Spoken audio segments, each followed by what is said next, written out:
ये कहानी है 1938 की, कैरेली नाम के आदमी की, जो हंगेरियन आर्मी में था और हंगरी कंट्री का रहने वाला था। वो उस कंट्री का बेस्ट पिस्टल शूटर था। उस कंट्री में जितनी भी नेशनल चैंपियनशिप हुई थी वो सबको जीत चुका था और सबको कंफर्म था कि जो 1940 में ओलंपिक होने वाले हैं उसमें गोल्ड मेडल कैरेली को ही मिलेगा, क्योंकि वो कई सालों से लगातार प्रैक्टिस करता आ रहा था। उसका एक ही सपना था, एक ही गोल था कि मैंने अपने इस हाथ को वर्ल्ड का बेस्ट हाथ बनाना है। 1938 में ही आर्मी का एक कैंप चल रहा था। वो आर्मी में था तो उसका एक एक्सीडेंट हो गया। उसके उसी हाथ में एक हैंड ग्रेनेड फट गया जिस हाथ से उसने गोल्ड मेडल जीतना था, और उसका वो हाथ चला गया। जो उसका सपना था, जो उसका गोल था, वो सब खत्म। अब उसके पास दो रास्ते थे।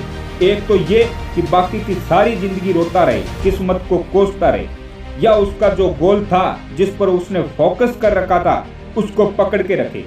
उसने फोकस किया उस पे नहीं जो चला गया, उसने फोकस किया उस पे जो उसके पास था। और क्या था उसके पास? एक लेफ्ट हैंड, एक ऐसा हाथ जिससे वो लिख भी नहीं सकता था।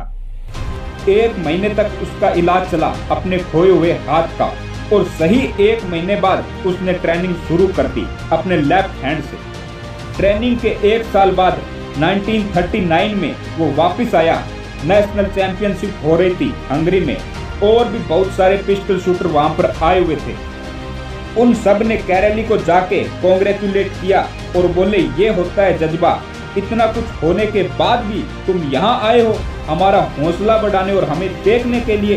किसी को नहीं पता था कि वो पिछले 1 साल से ट्रेनिंग कर रहा था अपने लेफ्ट हैंड से।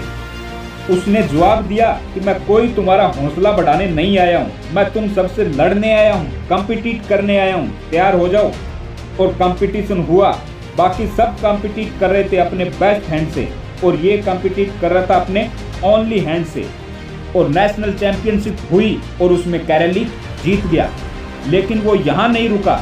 उसका गोल क्लियर था कि अपने इस हाथ को कंट्री का नहीं बल्कि पूरे वर्ल्ड का बेस्ट शूटिंग हैंड बनाना है। उसने अपना सारा फोकस डाला 1940 पे, जब ओलंपिक होने वाले थे। लेकिन 1940 के ओलंपिक कैंसिल हो गए वर्ल्ड वॉर की वजह से। अब उसने अपना सारा फोकस डाला 1944 पे, जिस टाइम ओलंपिक होने थे।